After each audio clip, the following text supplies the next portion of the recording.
పరిచర్య అనేది play ground కాదు. పరిచర్య అనేది ఆటలతో కూడినది కాదు. పరిచర్య అనేది తోచినప్పుడు చేయటం, మూడు లేనప్పుడు ఆపేయటం, అది కాదు పరిచర్య. ఈ సేవ అనేది పరలోక సంబంధమైన పరిచర్య. ఈ సేవ అనేది దేవదూతలకు కూడా ఇవ్వకుండా మనకిచ్చిన పరిచర్య. ఈ సేవ అనేది ప్రపంచంలో నేను ఎవరిని నమ్మా, నిన్నే నమ్ముతున్నా అని మనల్ని నమ్మి ఇచ్చిన పరిచర్య.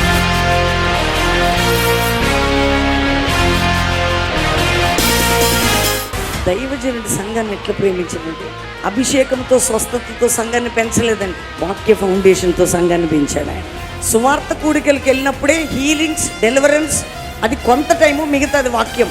కానీ సంఘ ఫౌండేషన్ మొత్తం వాక్యమే. కాబట్టి ఈ కడలు కట్టినటువంటి ఈ స్థలాల్లో ఈ సంఘము ద్వారా ఇంత సేవ జరుగుతుందంటే ఉపదేశంలో ఉన్న శక్తి మాత్రమే ఇది.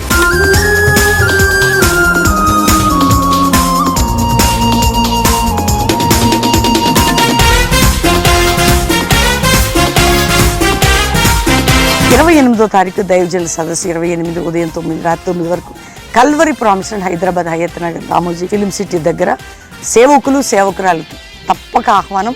9 నుంచి 9, ఉదయం 9 రాత్రి 9 రండి. దైవజనులందరినీ చక్కటి ఆరాధన, శక్తి కలిగిన కార్యాలు చూడబోతున్నాం. ఈ రోజు వచ్చి ఇక్కడ దేవుని ప్రసన్నతను మేము ఈరోజు అనుభవించాము.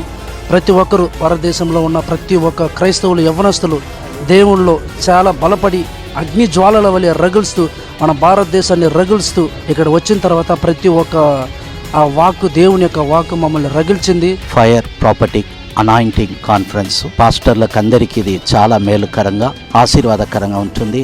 ఇటువంటి కాన్ఫరెన్స్ల ద్వారా అనేక సేవకులు జీవపడతారు. కృంగిన హృదయాన్ని బలపరిచే ఉజ్జీవ సందేశంతో ఆశ్చర్యకరమైన రీతిలో దేవుడు నన్ను పైకి లేవనెత్తడానికి, నాలాంటి అనేక మందిని పైకి లేవనెత్తి బలపరిచి స్థిరపరచడానికి ఈ కాన్ఫరెన్స్ నిర్వహించారని నేను సాక్ష్యం ఇస్తున్నాను.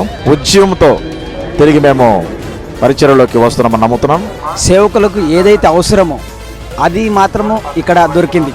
చూద్దాంలే అన్నటువంటిగా అనుకొని వచ్చినాం, కానీ ఇక్కడ అసలు తెలియనటువంటిది కూడా పొందుకొని కూడా మేము ఈరోజు వెళ్తున్నామని ప్రత్యేకంగా దేవుని కృతజ్ఞతలు చెల్లిస్తూ